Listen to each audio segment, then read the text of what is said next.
Mesdames et messieurs, chers téléspectateurs, bonsoir ou peut-être bonjour et bienvenue à cet espace d'entretien sur Bravo Télévision. Et aujourd'hui, nous sommes dans la commune de Kitambo, où il s'est tenu une tribune d'expression sur la sensibilisation des populations à la base pour une implication des femmes et des jeunes aux efforts de paix et de la sécurité dans la commune de Kitambo. Une initiative chapeautée par le bureau de consultation en genre, participation citoyenne et développement, BCGPCD en sigle.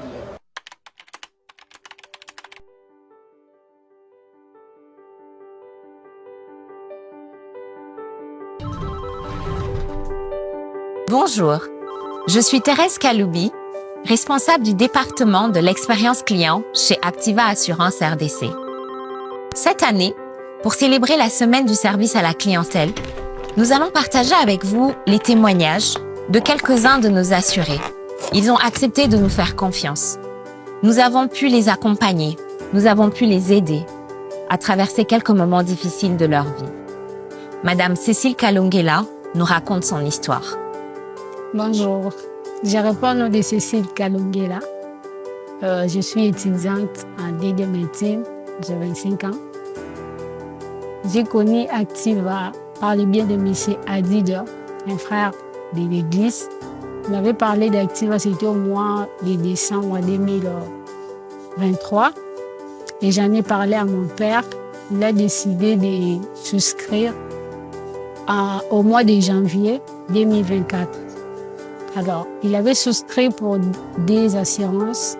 C'était assurance police, prévoyance retraite et une police condoléances. Au mois de juillet, un certain 5 juillet, et on a perdu notre papa. Alors, vu que je connaissais déjà l'existence de ces assurances, je suis allée à Activa pour déclarer ces des assurances. Et Activa nous a vraiment accompagnés pendant ces moments. J'aimerais bien conseiller aux parents parce que je sais qu'ici au Congo, on ne croit pas trop aux assurances parce que moi-même, j'en doutais fort.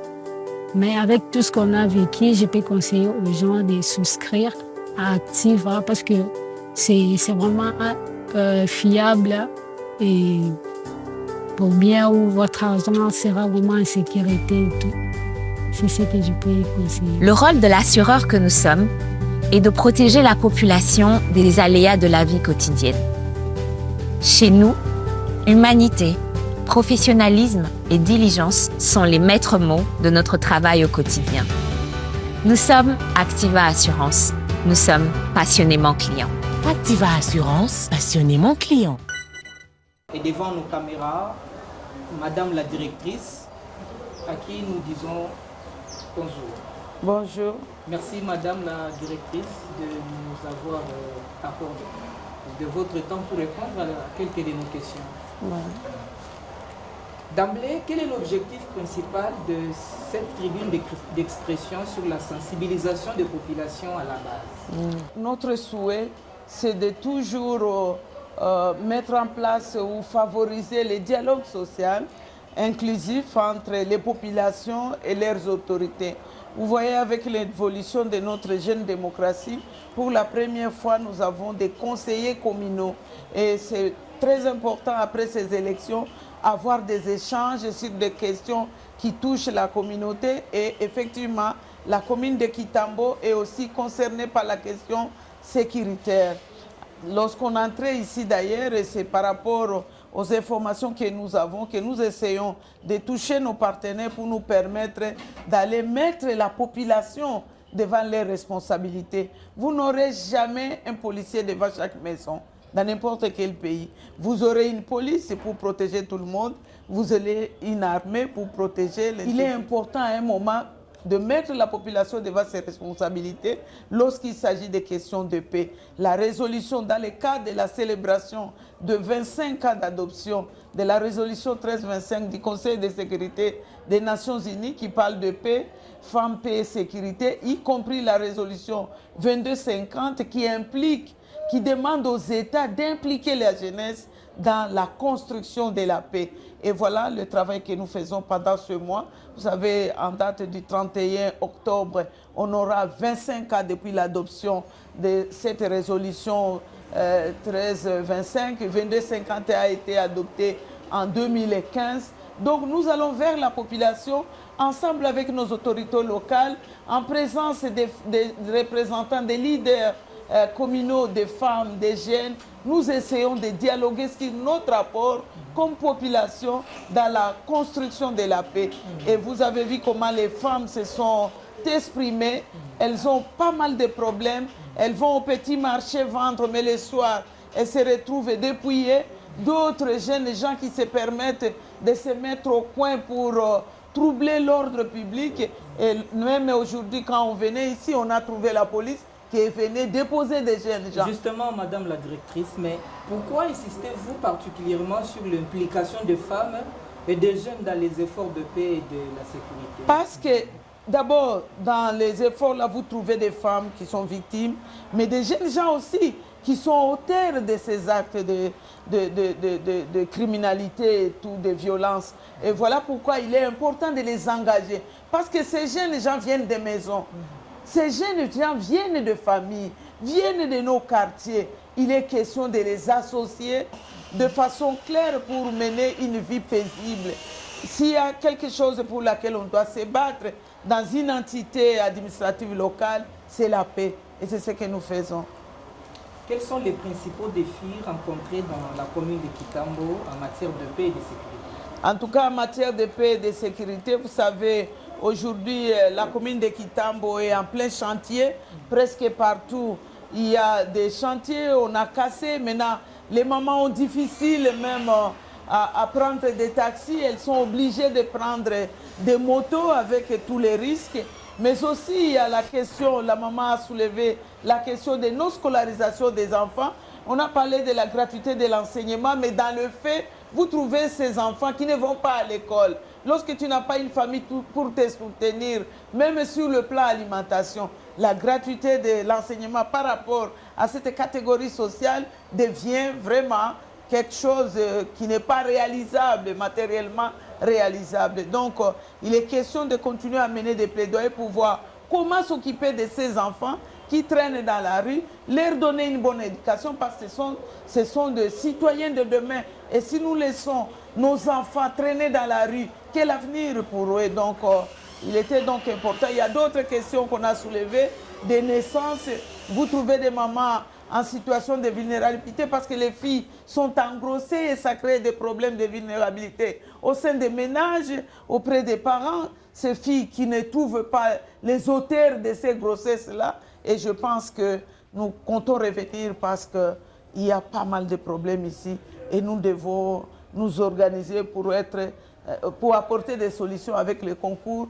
Et j'ai apprécié le président du conseil communal était là, les conseillers communaux, les femmes comme les hommes étaient là, et ils étaient au nombre de 5, et particulièrement des jeunes. J'ai été émerveillé de voir qu'ils ont été intéressés par cette tribune d'expression qui offre en tout cas une opportunité pour dialoguer autour des problèmes qui sont les nôtres. Et ce travail, on ne le fait pas seulement ici, on le fait dans toutes les communes. On a été à la commune de l'honorable Antoinette, la commune de Makala. On a été à la commune de Kimbaseke. À la commune de Kimbaseke, il y a encore beaucoup de problèmes. Tout ce que nous avons comme question d'assainissement, c'est inconcevable de vivre dans une ville où partout il y a des poubelles, des fours. Et nos enfants, des gens qui pissent partout. Nos enfants se promènent là-bas à pied. Donc ils amènent avec eux des maladies comme ça. Donc je pense que nous sommes là devant nos responsabilités. Travailler en collaboration avec les autorités communales, je pense que c'est la meilleure des choses. Et nous remercions notre partenaire qui a permis que nous puissions venir ici, organiser cette rencontre, ne fût-ce qu'offrir de l'eau à boire pour les participants. Nous les remercions parce que nous réalisons ce travail avec l'appui de la fondation ACD qui est une fondation allemande. Madame la directrice, j'aimerais vous faire revenir tout petit peu là où vous aviez évoqué les enfants de la rue. Est-ce que c'est ceux-là qu'on qualifie de Koulouna, qu'on appelle Koulouna? Pas nécessairement. Pas nécessairement. il y a des enfants qui grandissent dans cette absence d'amour, dans ce manque d'amour, dans cet état-là. Et avec le temps, c'est possible de devenir des koulouna. Rares sont les enfants qu'on arrive à faire sortir de la communauté parce que quand même il y a des organisations qui essaient, tant mieux que mal, de s'occuper de cette catégorie des enfants de la rue. Mais dans nos maisons, à un certain moment, les parents ont difficile à faire le suivi d'encadrement de leurs enfants. L'enfant est sorti, non, il est allé au deuil et le matin, on l'amène comme auteur d'un acte de violence, d'un acte de criminalité. Est-ce que dans cette commune de Kitambo, il y a encore des koulouna qui opèrent? Comme aujourd'hui, là, quand on venait, on les a trouvés. On trouve aussi des plaintes des mamans qui viennent du marché et qui sont agressées sur la route. Et donc, je pense que effectivement, par rapport il y a 2 ans, c'était très difficile. Mais actuellement, la situation commence à s'améliorer. Mais il ne faut pas s'arrêter là. Il faut poursuivre avec le travail de dialogue et d'encadrement des jeunes gens, ne fût-ce qu'au niveau de la parole. Faisons avec ce que nous avons, éduquons, sensibilisons, conscientisons, parce que c'est cela aussi l'essence de l'implication des femmes et des jeunes dans les efforts de construction de paix. Mais nous avions ouï dire il y a quelques jours ici que le VPM de l'Intérieur aurait mené les efforts qui ont abouti à ce qu'il y ait une baisse sensible de phénomènes koulouna dans la ville province de Kinshasa. Là, nous sommes étonnés d'apprendre que dans la commune de Kitambo, les koulouna opèrent encore. Oui, partout dans toutes nos communes. Vous suivez la télévision, vous suivez les informations à travers les radios. On suit ça, on suit des témoignages. Nous, on ne ramasse pas les informations comme ça. Il y a une légère amélioration, mais il faut continuer à travailler. Et moi, j'apprécie les efforts d'un service national là, qui amène ces jeunes gens dans les travaux des champs et ils voient eux-mêmes qu'ils commencent à produire, ils commencent à fabriquer les pupitres. Ça, ce sont des actes appropriés parce qu'à un certain moment, ces jeunes pensent qu'ils ont été délaissés. Ce sont les délaissés de la communauté, donc il est question vraiment d'y travailler et de trouver des solutions durables. Madame la directrice, nous vous remercions. C'est moi plutôt qui vous remercie. Ah, maman.